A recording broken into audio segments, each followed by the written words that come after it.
Well, this is a pretty cool news story, my friends. Ford says that sales of the Mustang Mach-E have gone up in the last 2 weeks by a staggering 600%. Now, I'm not sure if this is true because we don't actually have the official numbers yet, but that's what people are reporting has just happened in America. Hello, my friends.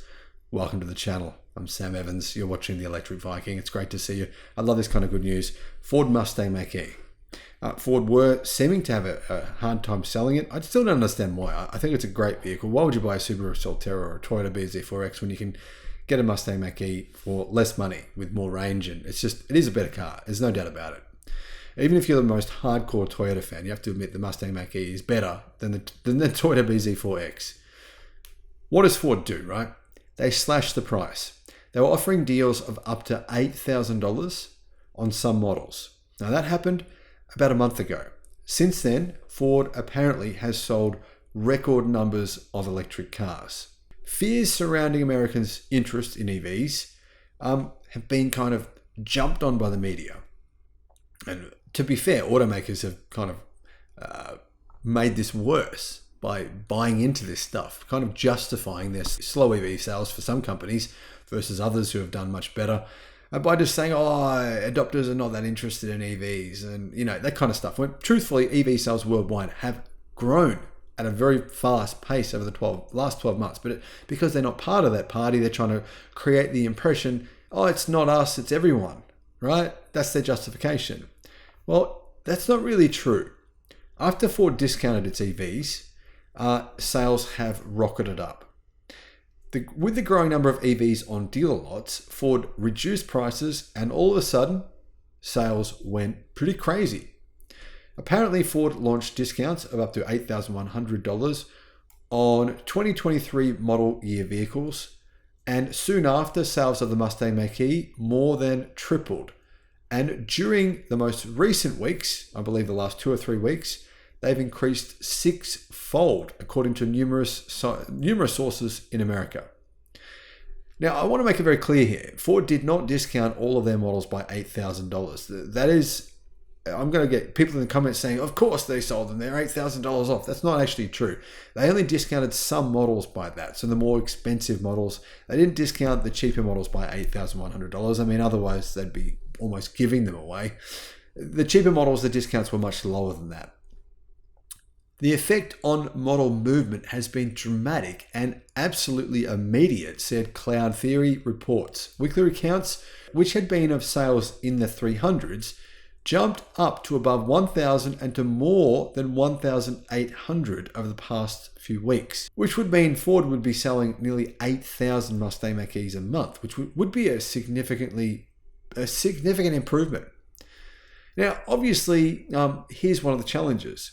Edmund says this, the most interested buyers right now in the market to buy EVs, they're actually 18 to 34 years old. They're the people who have done a lot of research. They're younger. They're not kind of like stuck with this idea that they need petrol, they need gasoline, they need diesel. If I can't burn stuff, then it's a problem, right? Yeah. But the thing is, they don't have a whole lot of money because they're younger, right? So the EV prices being a bit higher, it's been a bit of a barrier of entry for them. Now that Ford reduces the prices, they go, I can just afford it now, and they go and buy a car. So that's kind of nice.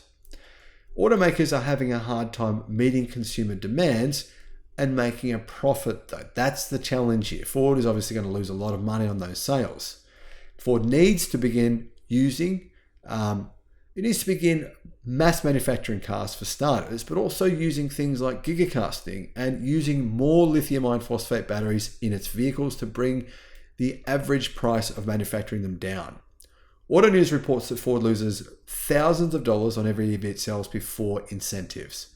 While it can lean on its internal combustion vehicles to offset those losses, the company's CFO has said that its electric division will have to be profitable on its own for the business to work. But here's the thing. Is that realistic? It's not. Let's have a look at XPeng. I mean, have they ever made a profit?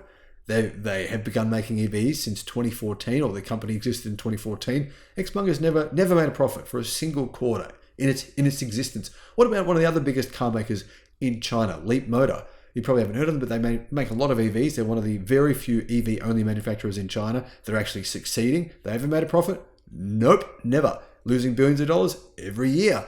They're saying, oh, yeah, the first time we're going to make a profit will be 2025. Yeah, we'll do it then. Don't worry, investors. Keep bringing money in, keep bringing it in. We'll keep burning through it. Yeah, what about NIO? Have they ever made a profit? Absolutely not. NIO lost $3 billion last year and had to go begging investors for money. They literally begged them. People were like unsubscribing to my channel, the channel en masse because I made those comments. They are factually true. It's been reported by many different sources saying NIO was literally begging people for money last year and promising investors they would rein in their spending. Is it realistic for Ford to say, we're going to suddenly, if our EV division doesn't make a profit, they can go and get stuffed. We're not going to make EVs. That's kind of like what Ford's saying there. Spitting the dummy. Make EVs cheaper. We don't want to make losses or get lost. Or we're going to actually slow down production massively and just, make EVs not a focus for the company.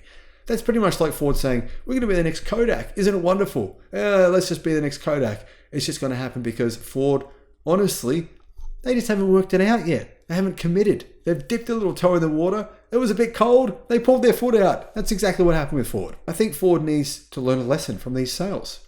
The demand is there. The product will sell. If the product is good, look at Hyundai. Look at their sales last month. Kia, sales last month. If the product is good and it's at a price that people can afford, they will buy it. You just need to work out a way to manufacture it at a lower price. You can't do that by making small numbers. You've got to fully commit. You can't dip a little toe in the water, it gets cold, you pull it out. You've got to jump in at the deep end. That's my message to Ford. Do you guys agree with me? Let me know what you think in the comments. Thank you for watching.